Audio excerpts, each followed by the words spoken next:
Kita hari ini mau kemana, Kiat? Mau ikut Workshop. nah itu.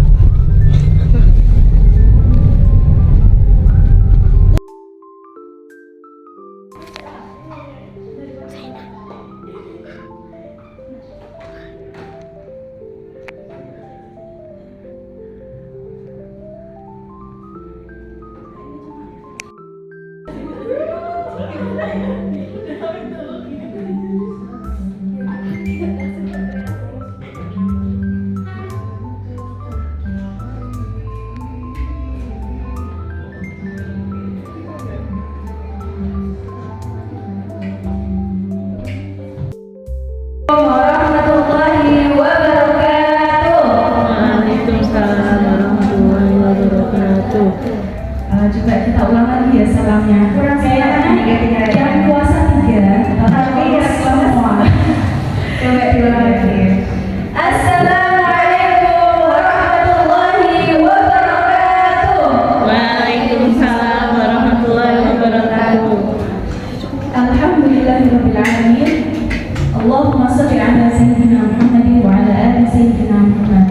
Segala puji dan syukur tiada henti kita panjatkan kehadirat Allah Subhanahu wa taala yang dengan rahmat dan kasih sayangnya kita semua dapat berkumpul di sini dengan keadaan sehat walafiat. Semoga hidupnya kita pada siang hari ini mendapatkan ridho Allah Subhanahu wa taala. Salawat serta salam senantiasa kita haturkan kepada junjungan kita Nabi Agung Nabi Muhammad Sallallahu Alaihi Wasallam, Nabi yang menjadi tauladan bagi kita semua. Insyaallah kita semua yang menghadiri acara pada siang hari ini Allah bisa mendapatkan syafaat Rasulullah di dunia wal akhirat. Perkenankanlah kami selaku pembawa acara mengucapkan ahlan wa sahlan wa marhaban kepada seluruh peserta workshop pada siang hari ini. Sebelum dimulai seperti biasa ya, kita mau bertanya kabar. Sepertinya banyak wajah baru yang biasanya dengan orang nggak ada ya. Alhamdulillah ini event kedua dari peserta. Yang event pertama workshop orang lain Pakai buket bunga. ya. Jadi kita mau menghias. Ya, alhamdulillah. Gimana kabarnya semua? Sehat? Alhamdulillah. Alhamdulillah. Tapi lemes ya, belum makan siang soalnya. Kayaknya jangan dimakan dulu ya. Mau kita hias dulu. Yuk, Miss pindah. Di sini kita biar agak seger, kita ada jadwal. Mungkin yang biasanya udah rutin acara kita udah tahu ya Kak ya, tapi kelihatannya ada beberapa wajah baru, jadi kita harus ulang-ulang lagi. Iya. Jadi jadwal kita, kalau kita bilang Basmatul Toha, Sebenarnya menjawab satu senyuman untuk Rasul. Bisa dicoba ya teman-teman basic ya. Ayo kita coba dulu ya. Basmatul Toha, Satu senyuman untuk Rasul. boleh pakai gaya ya. Satu senyuman untuk Rasul gitu ya. Coba bilang lagi. Ulang lagi sekali lagi ya Kak ya. Basmatul Toha, Satu senyuman untuk Rasul. mudah-mudahan jadi lebih semangat ya. Sebelum memulai acara, mari kita bacakan susunan. Ya, bacakan susunan acara hari ini. Acara yang pertama pembukaan, acara yang selanjutnya memasuki acara di ICBTV. Kemudian setelah selesai menghias, kita nanti ada sesi Foto bersama dan foto kontes ya. Jadi foto bersama dan foto kontes ini nanti foto bersama itu setelah kita selesai menghias cake, kita bakal foto bareng-bareng membawa hasil cake-nya masing-masing. Kita berkumpul dulu untuk foto bersama. Nanti selesai foto bersama kita lanjutkan dengan foto kontes. Gimana sih foto kontes itu? Jadi nanti waktu bersamaan dengan lunch break ya Kak ya. Nanti teman-teman di sini boleh keluar, boleh cari spot di mana aja yang menurut teman-teman itu cantik gitu ya. Nanti hasil fotonya teman-teman bersama cake-nya yang sudah dihias itu nanti jangan lupa di upload di story dan di tag di Instagramnya masing-masing, di tag ke IG-nya Basmatul Toha. Nah, kenapa sih harus di tag? Jadi nanti di akhir itu kita mau lihat ya Kak ya. Hasilnya apa sih yang paling bagus dan nanti ada something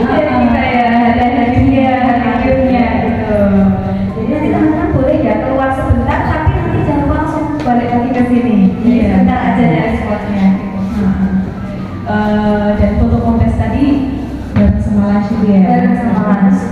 Dan setelah itu akan ada tausiah yang diisi oleh Ustazah Fatimah Sahab, dan kemudian ada coffee break, dan selanjutnya ada door prize, dan kemudian closing penutup. Dan sebelum memulai acara yang pertama, kami mengingatkan kepada seluruh peserta dilarang mengambil foto maupun video ini ya, panitia bersama Tuhan. Jadi boleh mau foto diri sendiri, mau foto teman boleh, tapi kalau bisa jangan kena panitia ya. Panitia jangan terkena foto. Terima kasih. Dan memasuki acara yang pertama yaitu pembukaan. Marilah kita mulai acara pada siang hari ini dengan membaca bersama-sama. Bismillahirrahmanirrahim. Memasuki acara yang selanjutnya yaitu acara yang intinya kita yang paling dinanti yaitu di iPhone Pintu Cake. Jadi waktunya teman-teman untuk menghias masing-masing. Nah, di depan teman-teman semua itu sudah disediakan satu tas yang isinya perlengkapan untuk menghias. Nanti menghiasnya akan dipandu oleh Kak Seha ya.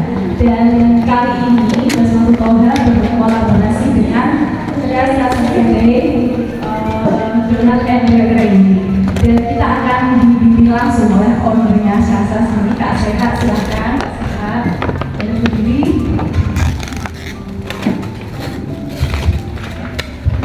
Assalamualaikum warahmatullahi wabarakatuh.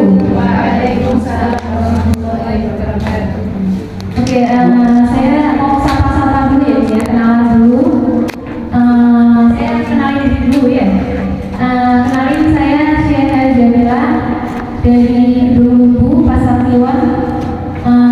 Saya hobinya baking ya, baking, dan saya udah buka kedai ya, alhamdulillah, kedai donat. Dan hari ini ditunjuk sama teman-teman buat jadi pengisi acara hari ini. Mudah-mudahan kita sih sama-sama belajar ya. Masih belajar saya, belum. Oke, langsung ke inti acaranya aja ya kita ya. Yang dijual apakah cuma donat atau ada yang lain? Macam-macam, ada donat, ada kue kering kalau mau beres, ada kue hantaran, mochi yang spesial tuh kita udah lama dulu. Oh iya, Masya Allah. Itu ya berarti di brosur itu ada ya? Ada, boleh dilihat ya nanti brosurnya. Boleh di-follow IG kedai Sasa ya, dan TikToknya. Di dalam PPP ada brosur. Boleh dilihat ya dulu. Lihat ya. 5 warna ya. Kita ada 5 warna atau 5 bungkus ya. Terus yang ketiga ada stick untuk membentuk cake ya.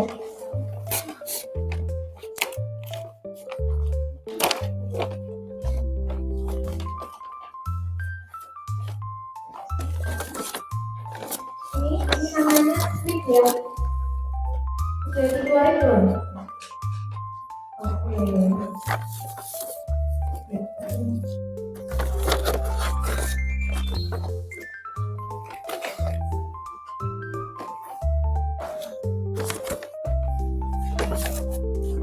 Iya, dapat ini yang dulu.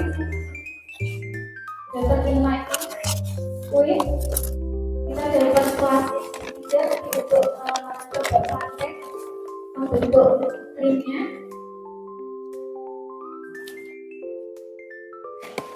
Oke, dapat sendok gemes nih ya. Nanti buat risottonya. Kita juga dapat ternak ini ya. Sprinkle.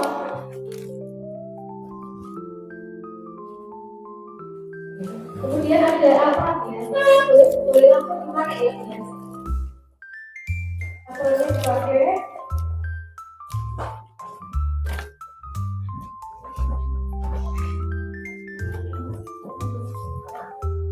Boleh silakan pakai ini ya.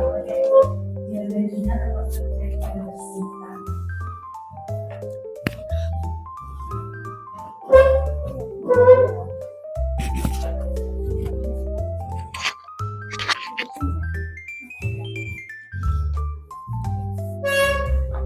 Sudah pada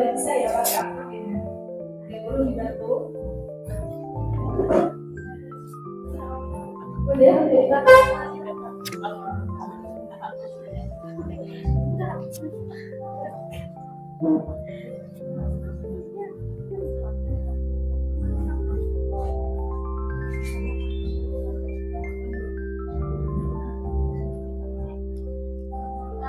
dapat ini semuanya di masing-masing kan?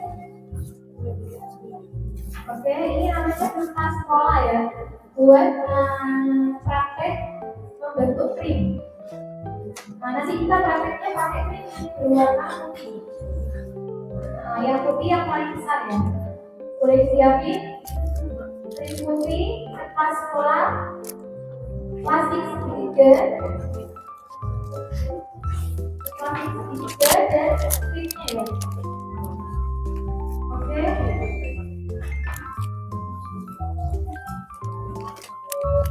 Plastik segitiganya boleh disiapin semua.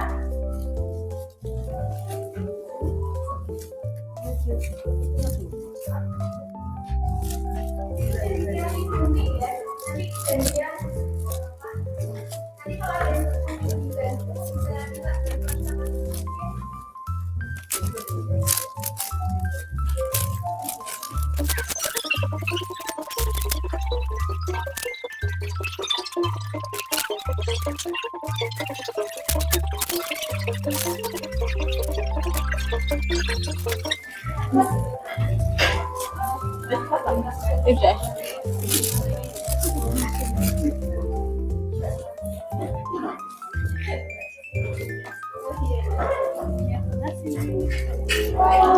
First time guys ini guys.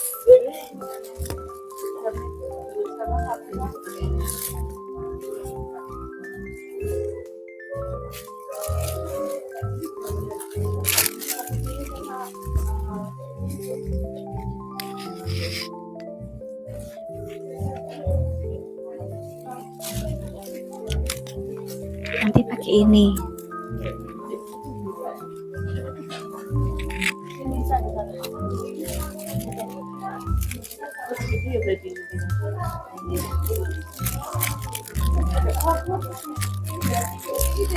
Sampai keluar gini Kurang tinggi deh. Nanti 3 cm.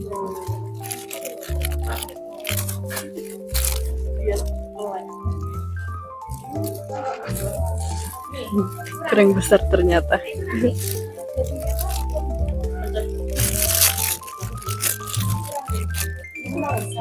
Iya.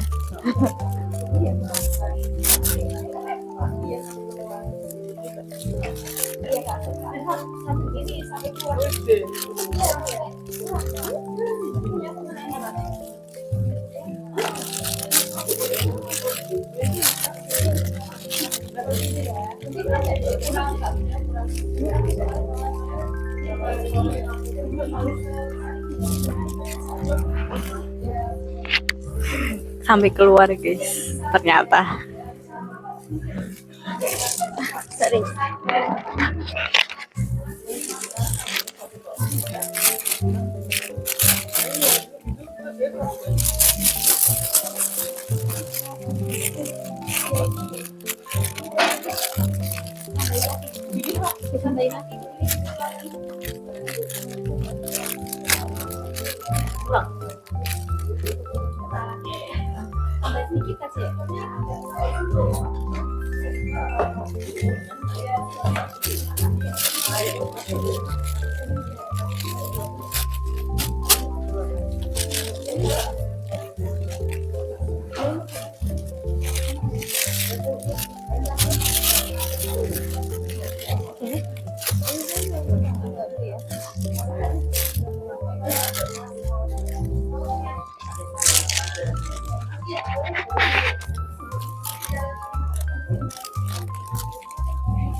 Oke, ya plastik tangannya ya.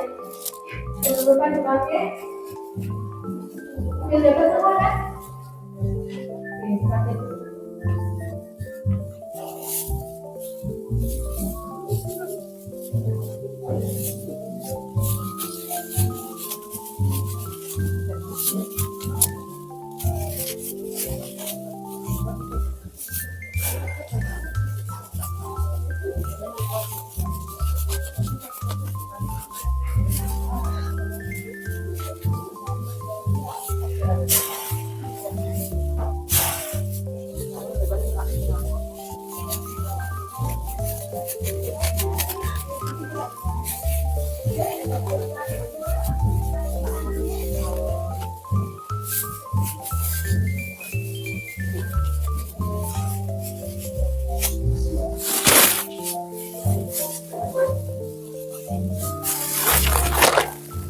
Ini pasti sauna rame gak sih?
Dia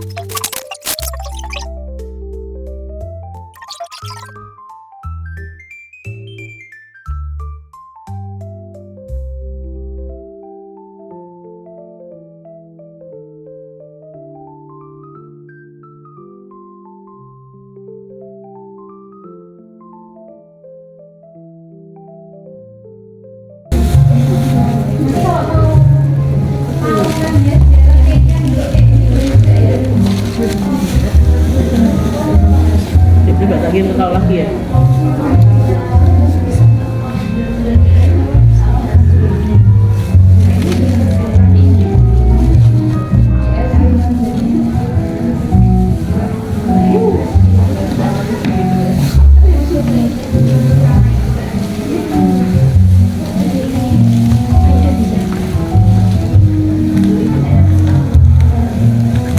Iya iya iya.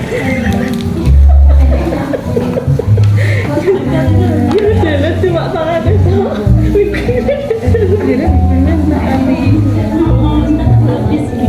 Ada itu.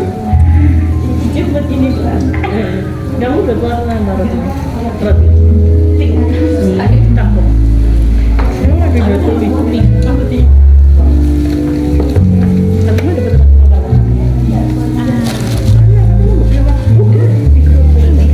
Oh iya.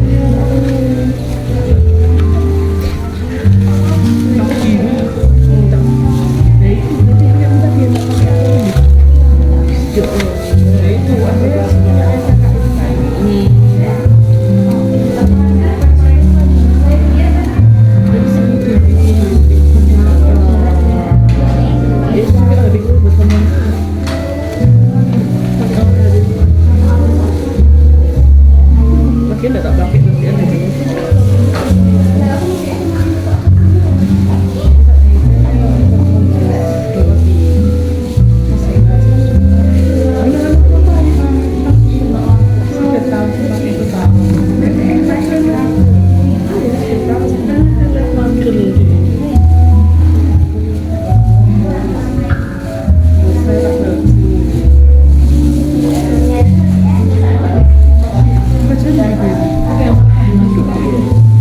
Iya, tapi kan ikut. Oh iya. Ini lumayan sulit. Aku tuh pengen ikut juga, tapi memang kerja nih kalau dia wis tidak mungkin mau nanti kerja asalnya bisa juga kan aku ikut. Oke, bagus banget ini, Masya Allah.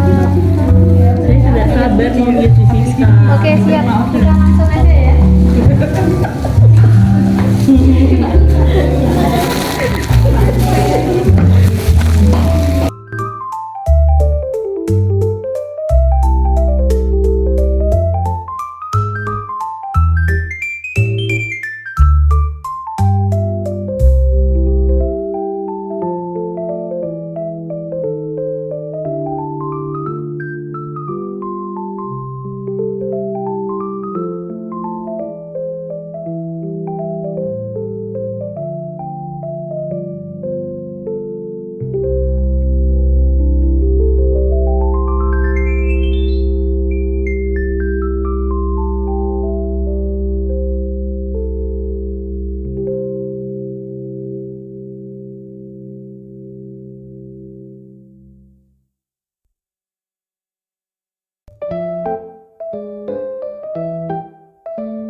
Di depan sih.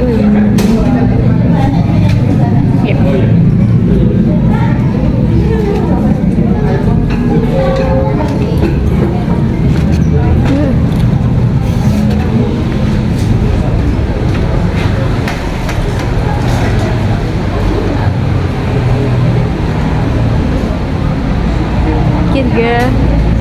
Deh. Hai.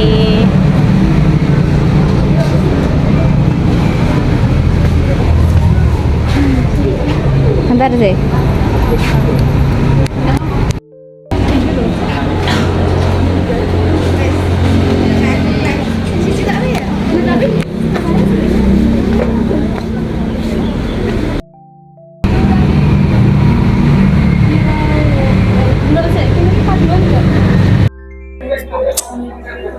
Ini menunya pakai sambal bawang sama mayo. Minumnya es teh.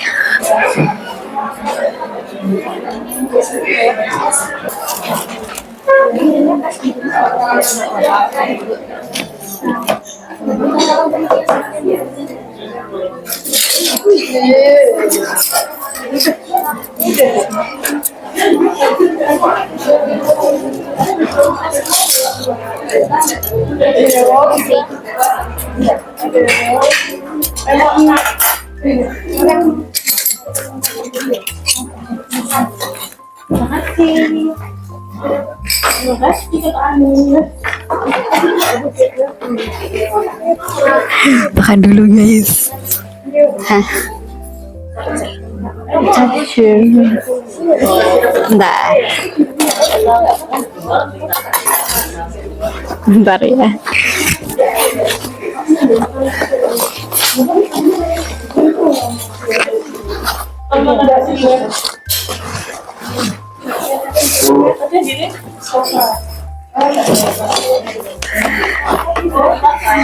Kan guys.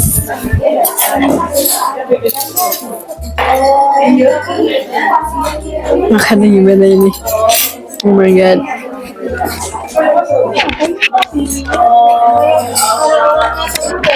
Bentar guys. Makannya gimana ini?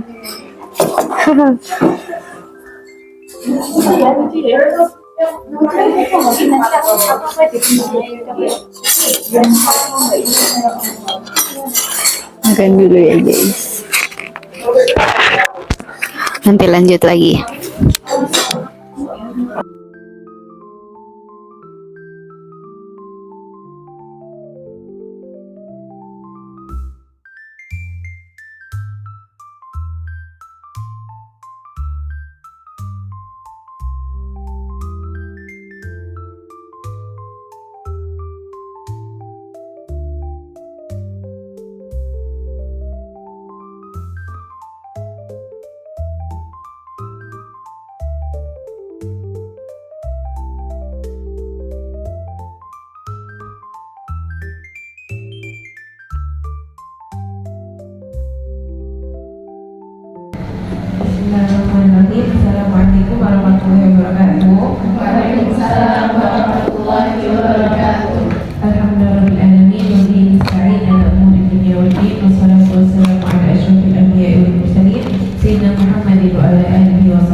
sudah di packing.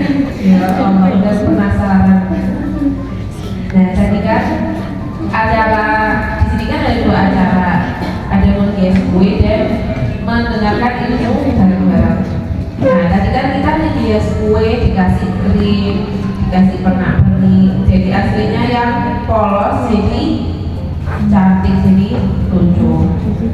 Nah, sebelum kalian menghias kue tadi, kalian ada nggak yang icip rotinya dulu? Rasanya enak deh. Ada nggak ya sebelumnya kayak gitu? Nggak ada ya? Yang icip rotinya dulu penasaran, nanti rotinya ada racunnya deh gitu.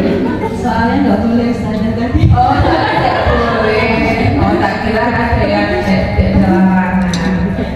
Oke, tidak boleh. Nah, sebenarnya sih kalian menghias roti dan lain-lain itu tuh adalah permisalan sama yang sering kita lakukan. Maksudnya gimana? Tadi kan nggak jadi icipi rotinya kalian datang ke sini cuma buat menghias kue. Nah, itu bisa dicerminkan sama diri kita. Kita itu mungkin terlalu fokus sama apa yang tampak di diri kita. Misalnya kita menghias kue tadi, kita menghias luarnya. Kalau dipermisalkan ke diri kita ini mempercantik keluar kita, penampilan kita, muka dikasih skincare sebanyak-banyak, dikasih make up, bibirnya 1, lipstiknya 10, kan gitu kan. Banyak banget kita tuh fokus sama menghiasi apa yang tampak di diri kita. Tapi kita terkadang lupa apa yang ada di dalam hati kita. Makanya tadi makanya saya tanya, kalian emang ada nyicip rotinya deh? Ternyata nggak ada, nggak boleh. Nah, sebenarnya orang beli kue itu karena cantiknya atau karena rasanya? Ada karena cantiknya, tapi kalau saya mau beli sesuatu, kalian saya mikirin cantiknya apa rasanya? Pasti rasa kan, ya orang bakal kembali karena rasa, bukan karena tampilan. Kita sebagai manusia, luarnya walaupun cantik, tapi kalau dalamnya nggak bagus ya Allah nggak bakal memandang itu. Kenapa? Karena Allah itu memandang hati hamba-hambanya. Disebutkan dalam hadisnya Rasulullah SAW. Kata Rasulullah SAW, Inna Allah la yanzuru ila suwarikum wa amwalikum, walakin yanzuru ila qulubikum wa a'malikum. Kata Rasulullah apa? Sesungguhnya Allah Subhanahu Wa Taala itu tidak pernah melihat suwarikum, fisik kalian, mau kalian tinggi, mau kalian pendek, mau kalian cantik, jelek, wa amwalikum atau harta kalian. Allah nggak peduli sama harta kalian. Mau kalian orang yang kaya atau kalian orang yang biasa, orang yang kurang mampu, Allah nggak peduli sama semua itu. Tapi yang Allah pedulikan apa? Walakin yang dulu ila dulu bikum wa amalikum. Tapi Allah itu melihat kepada hati kalian dan amal kalian. Jadi sebenarnya apa yang kita usahakan selama ini, kita dandan biar cantik, kita merawat kulit kita, sebenarnya Allah nggak pernah memandang kepada hal itu. Walaupun bukan berarti nggak boleh ya, karena kita diberi nikmat Allah, ya kita harus menjaganya. Tapi yang lebih Allah pedulikan adalah hati dan amal kita. Karena kenapa? Karena hati adalah tempat Allah memandang. Allah itu memandang ke hati kita, Allah nggak pernah memandang ke fisik kita. Jadi yang lebih penting kita perbaiki hati atau fisik kita? Hati kita pastinya. Pernah diceritakan di zamannya Nabi Isa alaihissalam. Pernah waktu itu Nabi Isa ini lagi jalan bareng sama kaum Hawariyin. Kaum Hawariyin ini adalah kaum pengikut setianya Nabi Isa. Nama kaum itu adalah kaum Hawariyin. Nah, waktu mereka sedang berjalan bersama Nabi Isa, nah mereka ini melewati satu masjid yang cantik banget, indah banget, batu-batuannya tuh bagus banget. Nah, waktu lihat masjid itu, mereka ini pada takjub, kaum Hawari ini pada takjub lihat masjid itu. Sampai mereka bilang ke Nabi Isa, wahai Nabi Isa, undur ilal masjid ma'ahsana. Katanya kaum Hawari, Nabi Isa, lihat itu masjid bagus banget, katanya orang-orang itu tadi. Akhirnya dijawab apa sama Nabi Isa? Umatku. Sesungguhnya Allah tidak akan membiarkan satu batu di masjid ini berdiri di atas batu yang lain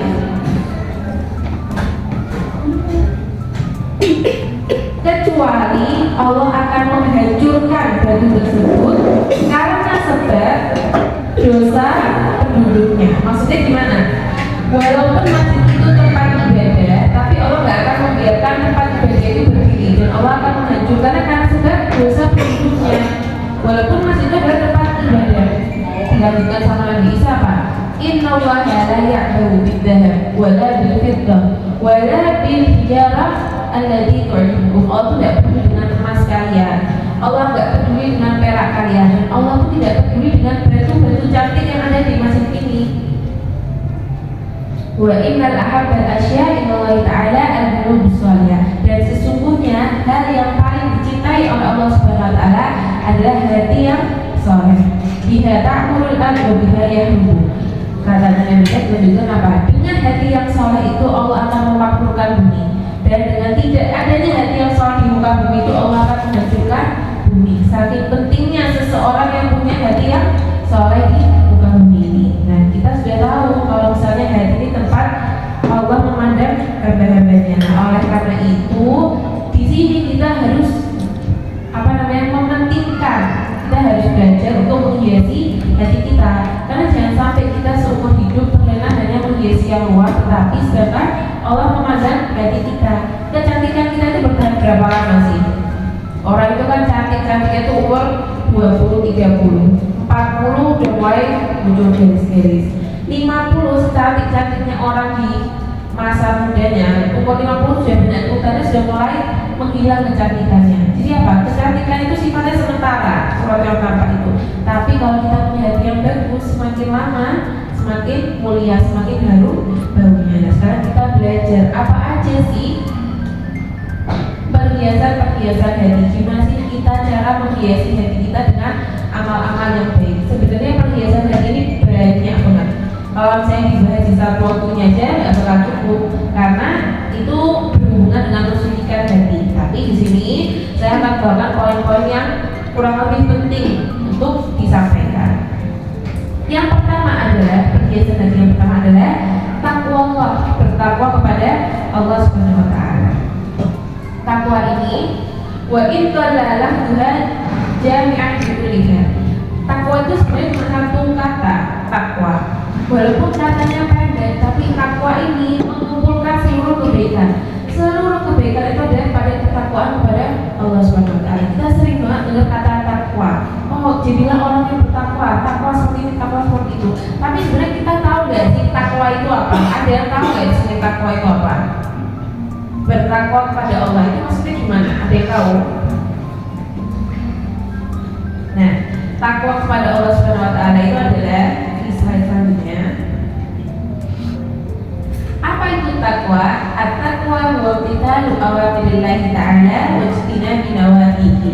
Takwa itu adalah melaksanakan perintah Allah dan menjauhi larangannya. Itu poin penting dari kalimat takwa. Zahiran wa batinan, secara zahir tampak, wa batinan atau secara yang tidak tampak, maksudnya amal hati. Ma'asish'ari ta'adili lillah, diiringi dengan pengagungan kepada Allah Subhanahu Wa Ta'ala. Jadi takwa itu sebenarnya dua poin itu tadi, menjalankan perintah Allah dan menjauhi larangannya secara zahir ataupun secara batin. Itu adalah takwa. Jadi kalau misalnya ada seorang ngomong bertakwalah kamu kepada Allah, maksudnya gimana? Ya apa yang diperintahkan Allah kamu jalani, dan apa yang dilarang Allah kamu jauhi. Nah, Allah ini sering banget menyebutkan kalimat takwa di dalam Al-Quran. Saking pentingnya takwa itu dimiliki oleh seorang hamba. Ada banyak banget di dalam Al-Quran ayat yang berhubungan dengan takwa. Contohnya apa? Ittaqullaha wa qulu qawlan sadida yuslih lakum a'malakum wa yaghfir lakum dzunubakum. Katanya Allah Subhanahu Wa Ta'ala dalam Al-Quran apa? Ittaqullaha wa qulu qawlan sadida, bertakwalah kalian kepada Allah. Yuslih lakum a'malakum wa yaghfir lakum dzunubakum. Maka dengan ketakwaan kalian kepada Allah, Allah akan memperbaiki amal kalian dan akan mengampuni dosa-dosa kalian. Jadi dengan takwa Allah akan memperbaiki amal kita dan mengampuni dosa-dosa kita. Itu faedah takwa yang pertama. Apalagi faedah takwa yang lain ada banyak. Seperti di ayat yang lain, innallaha yuhibbul muttaqin, sesungguhnya Allah mencintai orang yang bertakwa.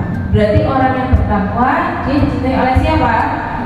Dicintai oleh Allah. Berarti kita mendapatkan jaminan dengan ketakwaan dapat cintanya Allah Subhanahu wa taala. Ada lagi disebutkan di ayat yang lain, inna akramakum indallahi atqakum.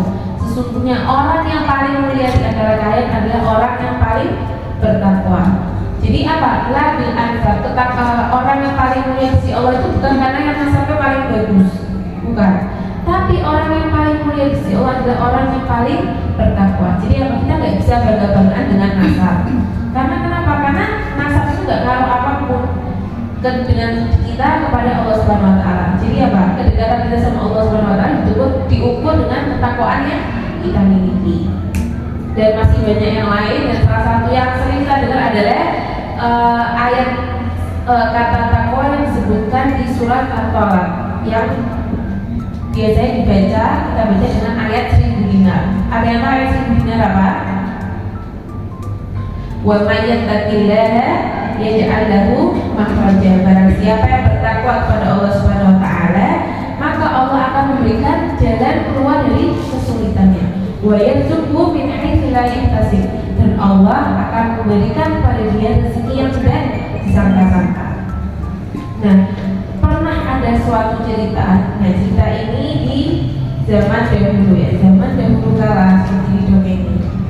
Nah, dulu di zaman sebelum Nabi Muhammad ini ceritanya, ada 3 saudara yang sedang mengikuti peperangan, lagi berperang. Nah, ternyata 3 orang ini tadi tertawan sama kaum Romawi. Nah, waktu mereka ditawan. Nah, raja ini datang buat nemui mereka bertiga. Tiga orang ini adik semuanya. Nah, sama raja ditawari satu hal. Aku, kata raja, bakal membebaskanmu, tapi ada syaratnya. Nah, kalau misalnya kamu memenuhi syaratku ini, aku akan memberikan kerajaan. Aku akan memberikan kamu sebuah kepemimpinan. Dan aku akan menikahkanmu dengan putriku. Bayangkan, sudah didapatkan kerajaan, dapat harta, dinikahkan sama putrinya. Tapi syaratnya satu. Apa syaratnya? Kamu harus berpindah agama ke agama Nasrani. Kalau kamu mau, ya kamu bakal kasih semua yang aku janjikan itu tadi. Nah, mereka bertiga saat itu juga langsung menolak. Tidak mau, kita semua tidak ada yang mau. Tidak mau dengan tawaran itu harus meninggalkan agamanya. Akhirnya mereka menolak. Karena mereka menolak, apa yang dilakukan sama raja? Raja itu langsung menyiapkan bara api yang besar dan tungku yang besar, 3 tungku, dan tungku itu diisi oleh minyak. Jadi minyak itu dipanaskan.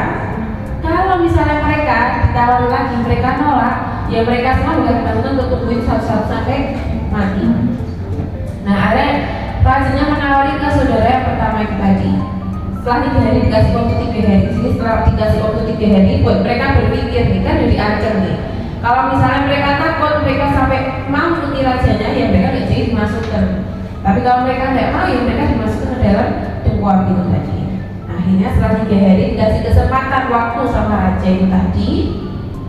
Raja datang lagi. Kamu mau nggak menerima apa yang aku tawarkan kepadamu? Katanya pemuda itu tadi, dan aku tetap gak mau berpindah ke luar dari agama Islam. Akhirnya kakak yang pertama dimasukkan ke dalam api itu tadi, dimasukkan ke minyak panas itu tadi yang sudah dipanaskan selama 3 hari. Karena kalau panaskan api 3 menit kan sudah panas kan. Dan ini api yang dipanaskan 3 hari lamanya. Yaitu sekali masuk ya berarti langsung mati itu, saking panasnya. Mati kakak yang pertama. Akhirnya saudara yang kedua ya, saudara teman ini ditawari lagi. Kamu mau nggak berpindah ke agama Nasrani? Dan kamu akan memberikan banyak hal. Tetap aku nggak mau berpindah ke agamaku. Akhirnya dimasukkan juga ke dalam minyak panas tadi dan wafat. Akhirnya tinggal satu si bungsu yang paling kecil ini tadi. Waktu mau dimasukkan ke dalam tungku api itu juga menolak, dia tidak mau. Tiba-tiba ada satu orang yang berdiri. Wahai raja, aku bisa membujuk orang ini tadi. Aku bakal kasih tahu kepadamu caranya. Nah, kata rajanya, kamu punya cara apa? Ini orang diancam, dibunuh, bakal dimatikan, tapi ini orang tidak bergerak sedikit untuk berpindah ke agama Nasrani. Katanya raja itu tadi. Terus orang itu tadi aku bisa menitipkan dia dengan agamanya dia sendiri. Gimana caranya kalian? Kamu tahu nggak? Kalau misalnya di satu negeri ini, di negeri Romawi ini, nggak ada perempuan yang lebih cantik kecuali putriku. Jadi putriku ini adalah orang yang paling cantik di negeri Romawi. Nah, aku akan bakal kasih tahu putriku untuk menggoda laki-laki itu tadi. Biarkan anakku menggoda laki-laki itu tadi. Aku yakin dia masih berhasil untuk menggoda. Akhirnya rajanya menyetujui ini ide yang bagus. Akhirnya ditaruh di satu tempat, mereka berdua di satu tempat selama 40 hari. Jadi dibiarkan mereka berdua, dan si perempuan itu dibilangin ayahnya buat terus menggoda laki-laki ini selama 40 hari. Dan akhirnya berlalu sampai 40 hari berlalu. Si ayah penasaran, datengin putrinya, "Wah anakku gimana nih, kamu sudah berhasil nggak goda dia? Kamu sudah berhasil nggak keluarkan dia dari ajaran Islam?" Ternyata katanya putrinya apa? "Wah ayahku, kamu tahu nggak apa yang dilakukan pemuda itu tadi? Dia setiap paginya puasa, setiap malamnya ibadah sama Allah Subhanahu Wa Taala. Dia bahkan dengarkan apa yang aku ucapkan. Jadi benar-benar sepanjang harinya digunakan untuk beribadah. Mungkin ayah, ini tuh karena sebab dia baru meninggal oleh saudaranya. Mungkin dia merasa namanya orang baru meninggal kan, ya kayak yang lain gak bakal peduli gitu loh. Akhirnya ayah aku punya ide, kalau misalnya sekarang pindahkan aku dan laki-laki tadi keluar kota dari kota ini. Mungkin dia masih kebayang-bayang di kota ini tempat meninggal saudaranya. Mungkin kalau kita pindah ke kota yang lain, dia mungkin bakal berubah pikiran. Kalau misalkan waktu tambahan kepada raja. Akhirnya bapak tadi minta waktu tambahan sama raja, terus sama raja dikasih waktu tambahan lagi. Akhirnya mereka dipindahkan ke luar kota, ditaruh di satu tempat yang sama waktunya 40 hari juga. Setelah 40 hari, ayahnya datangi anaknya, "Gimana, kamu sudah berhasil nggak membujuk laki-laki itu tadi?" Ternyata apa? Ternyata sama kayak sebelumnya. "Wahai ayahku, laki-laki ini tadi benar-benar dari pagi digunakan untuk beribadah, untuk puasa, malamnya digunakan untuk beribadah sama Allah SWT. Akhirnya kasih aku waktu beberapa hari lagi, wahai ayah. Tidak perlu 40 hari, mungkin cuma beberapa hari lagi." Akhirnya sudah dikasih lagi waktunya. Dan akhirnya ternyata si laki-laki tadi tetap tidak tergoda sedikit pun sama perempuan itu tadi. Sampai akhirnya si perempuan ini yang heran gitu loh. Akhirnya ngomong, "Kamu ini, aku tidak pernah lihat seseorang seperti ini. Aku sudah menggodamu mati-matian, tapi kamu bahkan melirik aku enggak. Kamu benar-benar menghabiskan waktumu untuk berdoa sama Tuhanmu." Dia benar-benar takjub perempuan ini. "Aku nggak pernah melihat seseorang yang kuat imannya seperti kamu. Ya sudah, kalau kayak gitu aku berpindah ke agamamu dan aku meninggalkan agama ayah-ayahku." Malah dia jadi masuk Islam. Nggak jadi godai, bukan laki-laki yang pindah ke agama Nasrani, tapi malah perempuan itu dia masuk Islam. Akhirnya katanya laki-laki tadi, "Nah kalau misalnya kamu masuk Islam, ya terus kita gimana? Ya bisa-bisa kita mati dua-duanya. Terus kita mau kabur dari tempat ini gimana?" Ditanya sama si laki-laki itu tadi. Akhirnya kata perempuannya, "Aku punya ide, aku punya 2 kendaraan tunggangan, aku bakal bawa ke sini, nanti kita pergi dari tempat ini dengan tunggangan itu." Ya sudah, akhirnya perempuan tadi ngambil tunggangan 2 kuda, mereka kendarai. Setiap malam mereka pergi, kalau waktunya siang mereka bersembunyi. Kan siang kan orang kelihatan kan, kalau malam kan lebih nggak kelihatan. Dan mereka lakukan itu sampai berhari-hari. Sampai suatu malam mereka waktu lagi naik kendaraan, tiba-tiba mereka itu mendengar suara ada kuda jatuh. Dia ada kayak kuda jatuh gitu, kayak suara kuda itu loh, tahu kan? Nah, terus waktu mereka lihat, ternyata mereka melihat 2 saudara tadi yang sudah meninggal di belakang mereka ada para malaikat. Di belakang ada malaikat Allah. Terus akhirnya 2 saudara tadi ngampiri adiknya dia bungsu. Ucapan salam, cerita kalau misalnya mereka sudah berkhidmat yang luar biasa. Katanya saudaranya apa? 2 saudara yang sudah meninggal. "Kamu tahu nggak? Ketika aku dimasukkan ke dalam api neraka, ke dalam api tadi yang dipanaskan minyaknya itu, yang aku lihat saat aku masuk pertama kali dalam minyak itu, bahwa surga Firdaus sudah terbentang di mataku." Jadi ya sudah mendapatkan jaminan surga firdaus Allah Subhanahu wa taala. Dan Allah menyuruh aku dan saudaraku ini turun ke bumi untuk apa? Untuk menikahkanmu dengan perempuan tadi. Akhirnya apa? Mereka berdua dinikahkan dan mereka akhirnya melanjutkan perginya ke negeri Syam.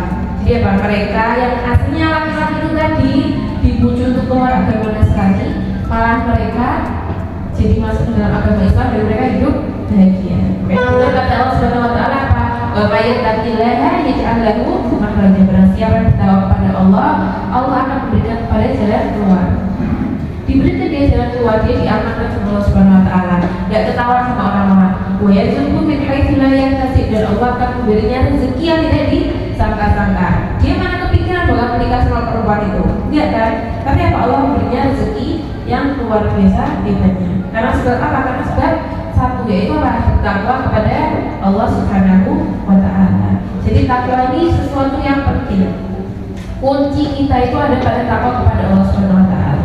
Kita mau dimanapun tempat, selama kita punya takwa kepada Allah Subhanahu wa taala itu aman. Kita mau di sini kita bertakwa sama Allah Subhanahu wa taala. Kita mau di pasar kita bertakwa sama Allah Subhanahu wa taala. Kita di masjid bertakwa sama Allah. Di tempat yang mungkin kita bisa bermaksiat, kita bertakwa sama Allah Subhanahu wa taala. Karena takwa itu kunci keselamatan di dunia dan di akhirat. Kalau kita punya takwa di hati kita, dimanapun kita berada kita bakal selamat. Jadi apa? Takwa ini hal yang harus dimiliki oleh seorang mukmin. Jadi jangan sampai kita membiarkan diri kita hidup tapi kita tidak punya rasa takwa sama Allah Subhanahu wa taala. Jadi takwa itu sesuatu yang penting. Itu pembahasan takwa. Perhiasan hati yang pertama. Yang selanjutnya, perhiasan hati yang selanjutnya adalah as-sabar wa syukur. Sabar dan syukur. Bersabar ketika mengalami ujian dan bersyukur ketika mendapat nikmat. Sebenarnya nggak ada manusia di muka bumi ini yang tidak dipuji sama Allah Subhanahu wa taala. Dan manusia itu dipuji dengan kadar kemampuan yang bisa dia tambah. Ini orang kalau diuji terlalu besar dia nggak bakal kuat. Ada orang yang diuji, dia walaupun diuji yang luar biasa, dia punya keimanan yang kuat, dia masih bisa bertahan. Jadi apa? Semua manusia itu pasti diuji sama Allah Subhanahu wa taala. Jadi jangan mengira orang ini, misalnya ini sorenya di medsos nih, lihat orang, kok kelihatannya hidupnya nikmat banget ya. Makanya biasanya saya main sebelum ada orang di komentar tuh komen nih, orangnya sudah cantik, kaya, pintar, ujiannya di mana sih? Ya nggak ada. Setiap orang tuh pasti punya ujian. Cuma mungkin dia nggak menampakkan ujian itu tadi. Karena Allah Subhanahu wa taala sendiri mengucapkan, Allah Subhanahu wa taala berfirman dalam Al-Qur'an, "Walanabluwannakum bisyai'in minal khawfi walanabluwannakum bisyai'in minal khawfi wal ju'i wa naqsin minal amwali wal anfusi wath thamarat." Sesungguhnya kami, maksud Allah Subhanahu wa taala, bakal menguji kalian dengan sedikit, maksudnya nggak banyak, sedikit aja kan kita nggak mampu gitu loh. Sedikit dengan rasa takut, wal ju'i dengan rasa lapar, wal naqsi minal amwali dan kekurangan harta, wal anfusi dan jiwa, wal thamarat dan buah-buahan. Maksudnya apa? Dari setiap segi dalam kehidupan kita itu pasti ada ujiannya. Wa basyiris sabirin, kata Allah bilang apa? Dan berilah kabar gembira bagi orang-orang yang sabar. Jadi apa? Orang yang sabar itu bakal mendapatkan kabar gembira dari Allah Subhanahu wa taala. Sabar itu memang gak mudah. Tapi apa ya, kita mau nggak mau sabar. Cara menjalani kehidupan itu ya caranya dengan sabar. Karena kenapa? Karena kita di dalam hidup pasti mengalami rasa yang kita nggak suka. Tapi caranya gimana? Cara kita bisa melewati itu. Jadi sabar. Sabar itu sampai kapan? Ya nggak tahu ya, pokoknya sabar itu namanya sabar. Maka ini seperti ceritanya Nabi Zakaria. Nah, kalau manusia kan pasti diujikan, tetapi dari manusia yang paling dahsyat ujiannya adalah para nabi dan rasul. Kalian tahu kisah Nabi Zakaria? Nabi Zakaria itu kan waktu namanya nabi dan rasul itu kan menyampaikan kebenaran kepada orang kan. Nah, waktu Nabi Zakaria berdakwah kepada umatnya nggak ada yang terima sama sekali. Umatnya sama umatnya ya Bani Israel. Mereka nggak ada yang terima. Nabi Zakaria yang berdakwah mereka nggak terima. Sampai di suatu waktu mereka sudah benar-benar nggak terima. Ini Zakaria ini kalau nggak kita bunuh, dia bakal terus berdakwah, dia nggak bakal bosan. Akhirnya mereka semua berencana untuk membunuh Nabi Zakaria. Ada mereka bawa satu pasukan buat ngejar Nabi Zakaria.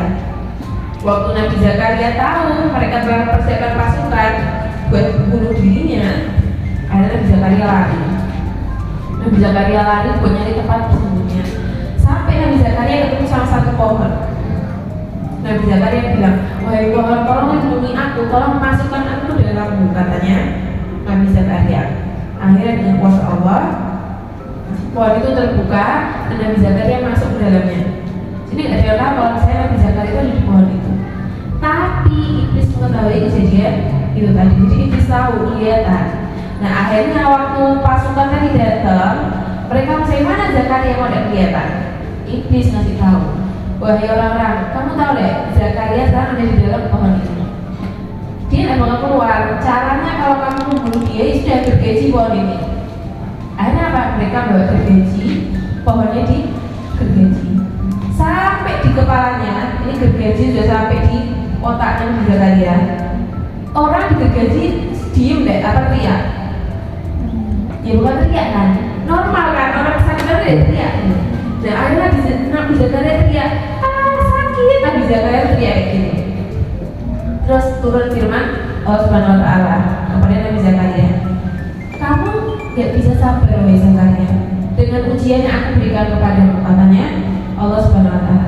Kalau misalnya kamu sampai berteriak lagi kedua kalinya, maka aku akan mencabut kenabian dari dirimu. Aku akan menghapus namamu dari para nabi-nabi. Bayangkan ujian Nabi, teriak Dewi, tapi bakal dicabut kenabiannya. Ada Nabi Zakaria silakan menggigit bibirnya dan ada terbelah menjadi dua. Akhirnya Nabi Zakaria tinggal gimana caranya? Terbelah menjadi dua badannya. Bayangkan itu ujiannya para nabi. Gak setara dengan ujian yang kita miliki. Nabi Muhammad ujiannya seperti apa kita sudah tahu sendiri. Waktu ibadah dilempari sama kotoran, keluarganya adalah orang yang paling memusuhi dia. Bayangkan Nabi semua punya ujiannya. Nabi Yahya meninggalnya juga karena dibunuh. Semua Nabi itu meninggalnya, bukan meninggalnya, semua Nabi itu pasti didolimi oleh umatnya. Tapi apa yang mereka bikin? Mereka bikin dengan sabar. Mereka kuat menghadapi ujian yang Allah berikan. Karena Allah Subhanahu Wa Taala berkata dalam hadis qudsi apa? Man lam yarda bi qada'i, barang siapa yang tidak ridho dengan ketentuanku, dengan qada'ku, dengan takdirku, kata Allah Subhanahu Wa Taala, wa lam yasbir 'ala bala'i, tidak sabar atas ujian aku berikan kepadanya, falyatabis rabban siwaya, maka carilah Tuhan selain katanya Allah Subhanahu Wa Taala. Ya kalau kamu mau menjadi hambaku, ya kamu harus sabar dengan ujian yang aku berikan, katanya Allah Subhanahu Wa Taala. Jadi apa ya, kita harus memiliki rasa sabar. Tapi jangan berdoa jadi orang yang sabar. Kita pun nggak berdoa jadi orang yang sabar, Allah pasti ngasih kita ujian. Jadi ujian itu sudah pasti dimiliki oleh seorang hamba. Jadi kita harus belajar sabar, punya hati yang kuat. Dan selanjutnya setelah sabar ada apa? Setelah sabar ada pertolongan Allah Subhanahu Wa Taala, ada nikmat Allah Subhanahu Wa Taala. Dan ketika kita mendapatkan nikmat dari Allah Subhanahu Wa Taala, jangan lupa kita untuk bersyukur. Nah, katanya Allah dalam Al-Quran apa? Wa qalilun min ibadiyasy syakur, dan sedikit dari hamba-hambaku yang bersyukur. Mungkin hamba yang bersabar itu banyak, tapi hamba yang bersyukur itu sedikit. Karena kenapa? Karena kita kalau ketika dapat ujian, kita kan mesti, ya Allah kenapa sih gini, doa di setiap malam minta pertolongan sama Allah. Tapi ketika Allah udah memberi jalan keluar, Allah udah kasih kesenangan sama kita, biasanya lupa apa ingat nggak sama Allah? Biasanya pasti lupa karena terlalu senang dengan pemberian Allah. Nah makanya itu kita harus jadi hamba yang ketika dapat ujian kita bersabar, ketika kita dapat kesenangan kita jangan lupa buat bersyukur, karena nanti di akhirat orang yang bersyukur itu bakal mendapatkan panggilan langsung. Jadi apa? Barang siapa yang selama di dunia dia suka bersyukur kepada Allah Subhanahu Wa Taala, setiap dia dapat ujian dia bersyukur sama Allah, dia dapat kebahagiaan dia bersyukur sama Allah, maka dia bakal mendapatkan seruan untuk masuk ke dalam surganya Allah Subhanahu Wa Taala. Jadi apa? Jadi hamba yang bisa bersabar dan bersyukur. Dan yang selanjutnya adalah al-ikhlas, memiliki rasa ikhlas di dalam hati. Ikhlas itu apa sih sebenarnya? Ikhlas itu adalah kita beramal semata-mata hanya karena Allah Subhanahu Wa Taala. Jadi amal apapun yang kita lakukan, kita nggak berharap kepada makhluk sedikit pun. Jadi apa? Kita murni tulus kita lakukan itu hanya untuk Allah Subhanahu Wa Taala. Dan kita memiliki rasa ikhlas bukan suatu yang gampang. Karena kenapa? Karena terkadang kita itu beramal masih kepingin dipuji sama orang. Wah, orang ini keren banget, dia bisa gini, dia bisa gini, dia bisa gini. Jadi apa? Jadi bukannya amalnya dia karena Allah, tapi amal karena makhluk.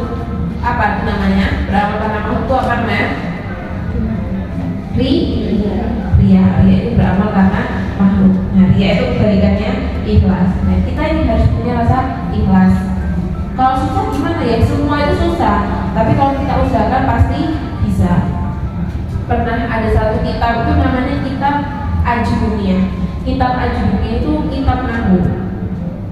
Kitab Nahwu yang sampai detik ini itu di pondok pesantren pasti pakai kitab itu. Gak mungkin pondok pesantren dan namanya kitab Ajurumiyah, gak mungkin. Pasti ada kitab itu karena hampir di semua pondok dipakai itu kitab.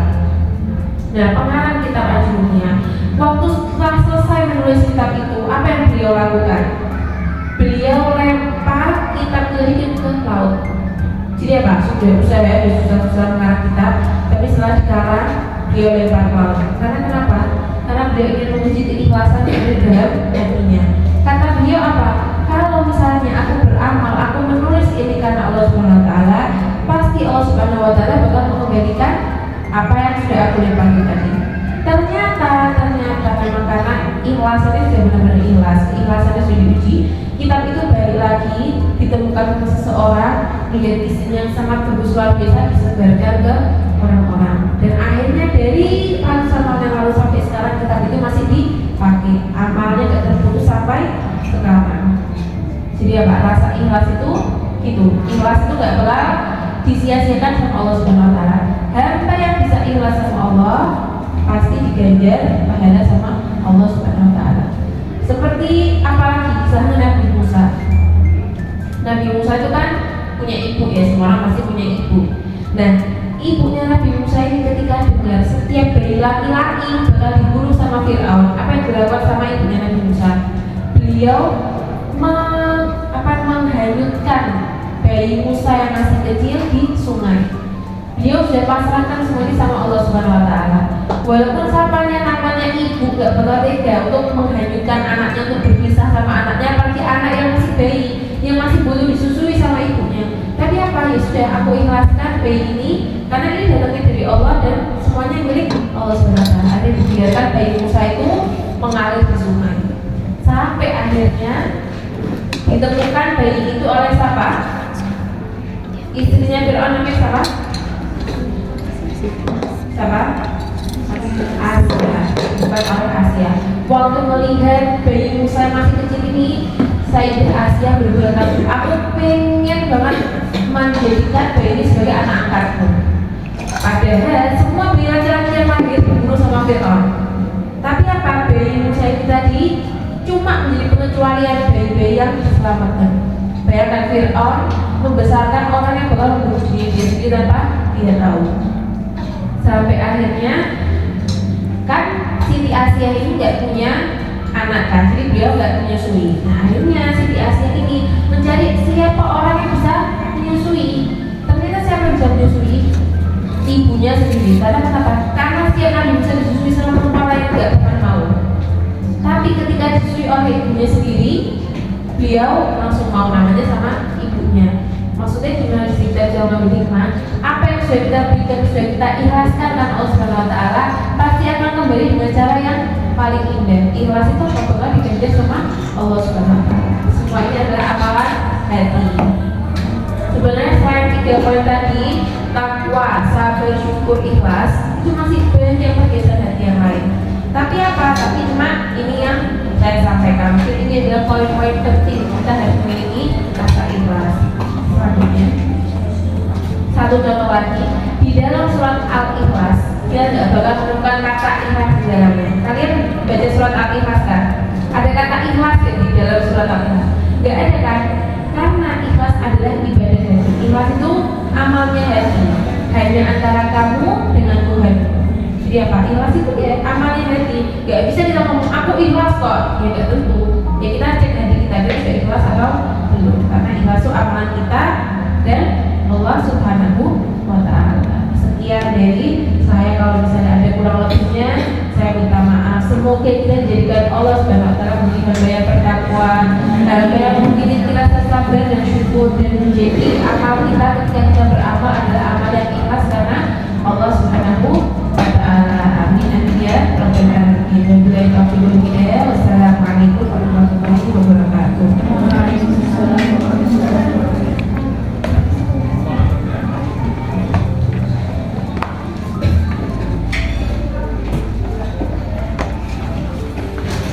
Kami mengucapkan jazakumullah khairan katsiran kepada peserta sehat dan sudah menyampaikan ilmu kepada kita semua, menambah ilmu baru tentunya untuk kita semua, dan insya Allah apa yang sudah kita sampaikan akan membawa manfaat untuk kita semua yang ada di sini maupun orang-orang di sekitar kita lainnya.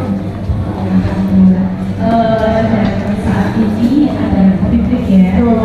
Setelah kita menerima ilmu ya Kak ya, manfaatnya menerima ilmu dohirnya, sekarang menerima ilmu batinnya, Masya Allah. Tadi udah menghias kue terima ilmu ya Kak. Iya, ilmu baru tentunya ya Kak ya.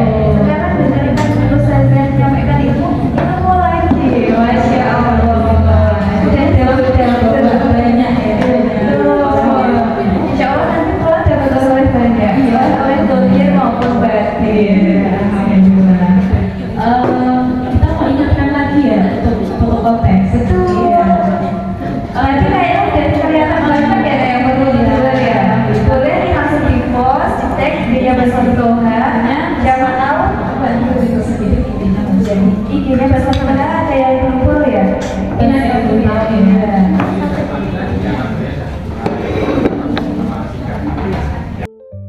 Udah selesai guys hari ini. Seru. Aku beli kopi. Akhirnya. Kita coba dulu. Ini butterscotch ya guys. Oh, dia udah nyobain. Enak nggak kepo? Emang kepo? Tapi pahit banget. Kok ngacang? Lihat aku. Lihat aku. Ini manis. Pahit banget demi apapun. Enak guys. Nanti aku kasih tahu lokasinya di selesai kuenya guys, lihat di guys, deskripsi di bawah. Ini rotinya cute ya. Oh my god, lucu kan? Yang punyaku, yang punyaku. Nah dia juga nggak bercanda. Yang punyaku bebek. Tapi kayak kasihan banget bebeknya. Oke. Lihat aku. Ibu emang wewe apa? Gitu dulu ya guys. Bye. Aku dapat hadiah tau guys. Menjadi foto pemenang foto kontestan ya. Coba dibuka. Nggak usah panas, nanti aja di rumah. Ya udah, see you di rumah guys. Wajah-wajah lelah. Wajah-wajah lelah. Hujan lagi. Wow, udah kelihatan lagi. Ya sudahlah. Oke. Seperti itu saja, baik.